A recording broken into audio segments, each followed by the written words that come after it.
Bonjour à tous sur le blog Récit Évasion Voyage. Là je suis à Lisbonne.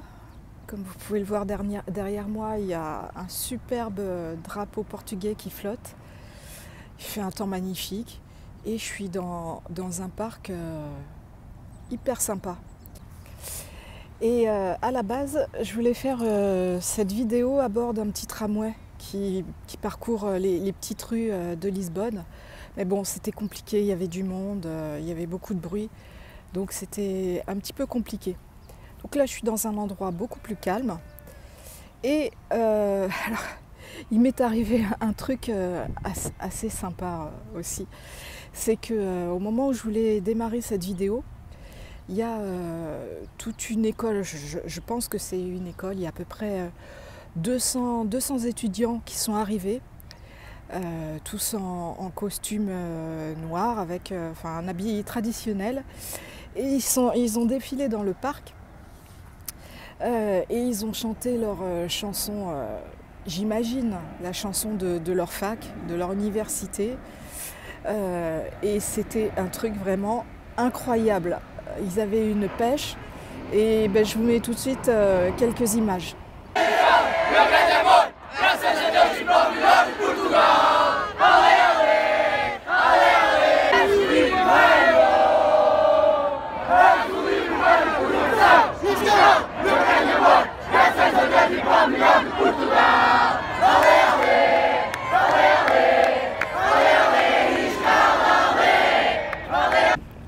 Voilà, bon, ça envoie du lourd, hein. Alors, aujourd'hui, de quoi je vais vous parler? Déjà, donc, je suis au Portugal et je voulais vous dire que les Portugais sont hyper accueillants. Ils sont vraiment très sympas. S'ils peuvent aider, ils le font volontiers. Ils font un effort de langue, ils parlent français ou au pire anglais. Et justement, c'est une question qui est revenue beaucoup de la part des gens qui me suivent et qui me disent « Mais t'es parti en Espagne, tu pars au Portugal, tu parles pas un mot d'espagnol ni de portugais. » Donc oui, malgré le fait que mon nom soit d'origine espagnole, voilà, j'ai fait allemand, j'ai choisi allemand en seconde langue, hein, donc je n'ai pas choisi espagnol. Et malgré ça, donc mon vocabulaire se limite à la base du basique, hein, hola, ¿qué tal, gracias, sangria, tapas et hola. Et en portugais, c'est encore moins que rien. Et d'ailleurs, juste avant de rentrer dans le premier hôtel où j'ai séjourné, je me suis dit, mince, je ne sais même pas comment on dit bonjour en portugais. Donc vite, j'ai regardé sur Google, juste avant de rentrer, de pousser la porte de l'hôtel, et j'ai vu qu'on disait bon dia. Donc voilà. Et obrigada pour merci. Donc voilà, c'est vraiment pas un problème de ne pas parler la langue des pays où l'on va, parce qu'on arrive toujours à se débrouiller. À demander son chemin ou à demander quoi que ce soit en anglais, en français, avec des gestes. On arrive vraiment toujours à se débrouiller, donc ça, c'est formidable. Et alors une autre chose que l'on m'a demandé, c'est mais comment tu fais pour te déplacer? Parce que ça doit être compliqué quand même dans des villes comme Barcelone ou même ici à Lisbonne.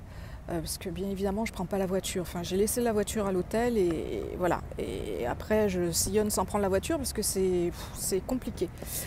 Donc à Lisbonne il y a un système de transport qui est vraiment bien fait, et puis une petite astuce pour ceux qui viendraient.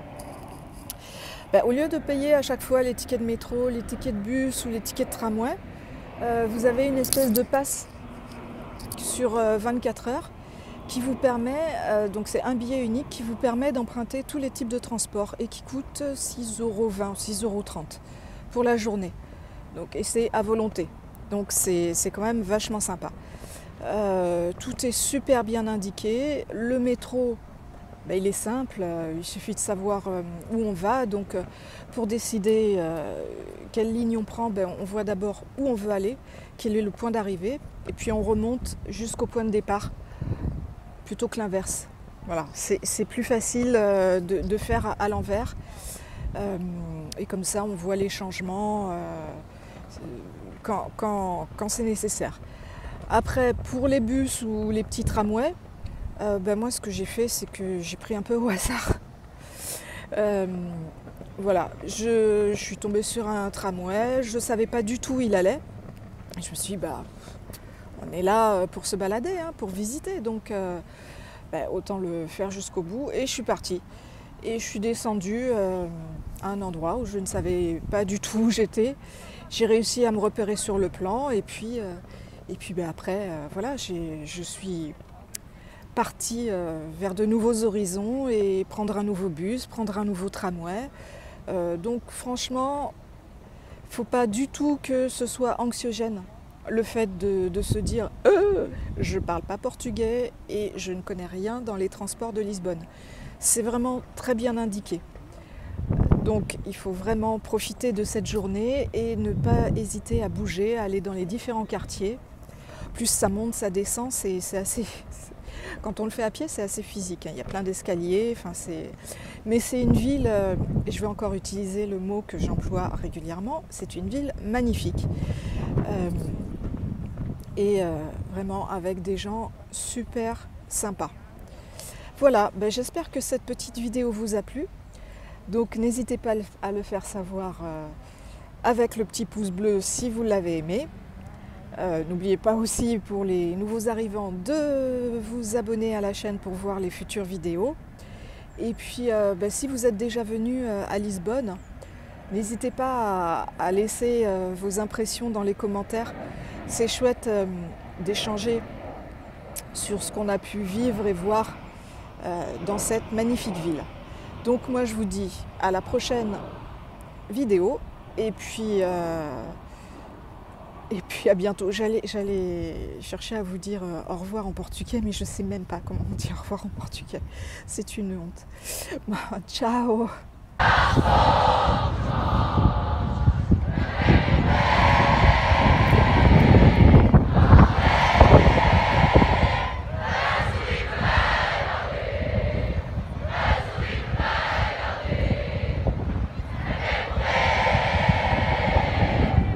Alors j'ai obtenu l'explication de cette cérémonie.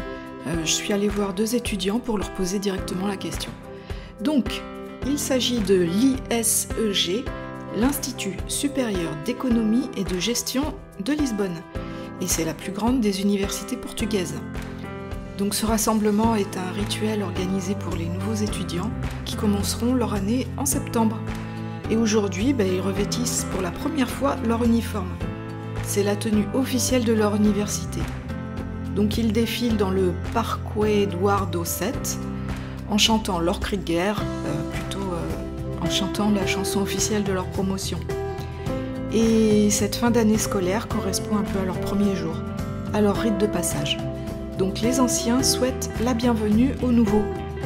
Bon, ben, en tout cas, c'était vraiment un moment super sympa à vivre.